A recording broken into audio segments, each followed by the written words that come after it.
Hey, good morning, everyone, and welcome to Morning Motivation. I pray that you all are doing well. Today, I wanted to talk about change. And the reason for this, as we look outside, we're going from one season to another. We're not quite into fall yet, how officially by the date. However, we are seeing a change in the season. You see, the temperature is dropping, it's getting a little chilly outside.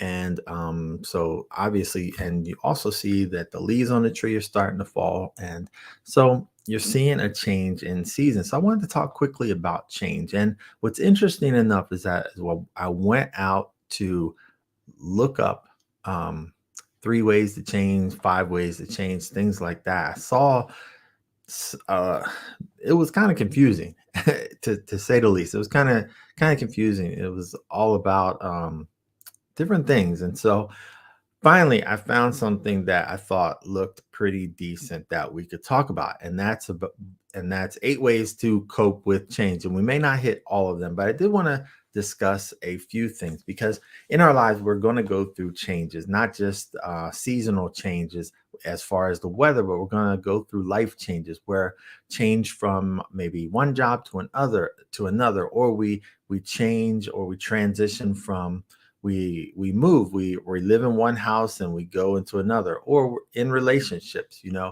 before we get married we might be dating one person and then things change and we're dating someone else. Even in marriages sometimes we have divorce happens, or all kinds of changes in our life are going to happen. You go to work and at work things change. They move your desk from this area to this area, or they change your calendar, they change your schedule.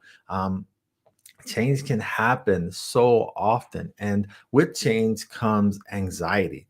I know for me, sometimes I like things to change, and sometimes I like that same old routine, but change can cause anxiety. And so, we're going to talk a couple ways today, once again, about how to cope with change. And the first thing is this: when a change is occurring, or a change is going to happen, you need to, it's great to get as much information that as much information about the change and what's going to happen as possible, because uncertainty and not knowing and being uninformed is going to create anxiety in you. And so the more information you have about a situation, the more that you can prepare for it, and it won't be as big of a shock to your system. But when you know little information, or you have some uncertainty or angst, you have some concerns about this change that's going to happen, it can definitely cause some anxiety. So when a change is about to occur, get as much information that you can about it so that you can properly prepare. The more prepared you are, the less anxiety it's going to create. Next thing is kind of dip your toe in the water. The change is going to happen, and it doesn't necessarily, sometimes it doesn't have to happen all at once. It's not like you just jump straight into the pool, or what's that, you just pull the band-aid off. But it's a situation where you have to, you can dip your toe in it, you can get a little bit of the information, but you don't have to go all in hardcore, but just dip your toe in there and make the change um, um, in increments or slowly. Next thing is ask for help. There's nothing wrong with asking for help when change is coming. When you ask for help, we all need help in situations. So asking for help is okay. It's asking for support, asking for advice. How do I cope with this change? How do I make this transition? And there's nothing wrong with going to your mentor, going to people who have done it before, because they can help you through the process. Next thing is that you can just believe in yourself. Know that you're going through this change for a reason, and believe in yourself and walk confidently in the situation, because you've gone through change before.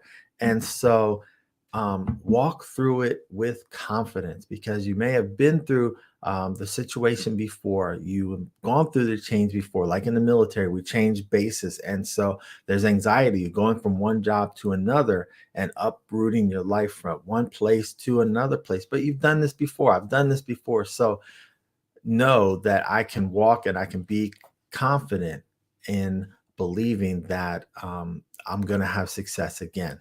Let's see. Keep a sense of perspective. Know what's important and what really matters. Sometimes change can happen and you could get all anxious about it and have anxiety. But you know what? I heard this saying a long time ago, don't sweat the small stuff.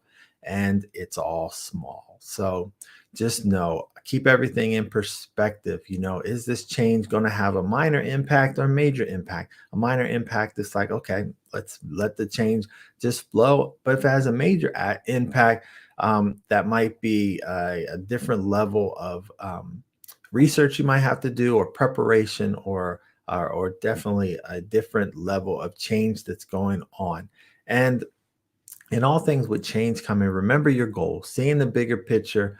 This will help with your motivation, seeing how this change can. It's about mindset. Having a positive mindset about the change can ultimately make a huge difference. If you go in pessimistically, you're going to have a negative mindset towards the change, and you're going to be more reluctant, and you're going to be pushed back against the change. But if you're more optimistic about the change, then you're going with a positive attitude and you're more accepting of the situation. So we're going to wrap this up.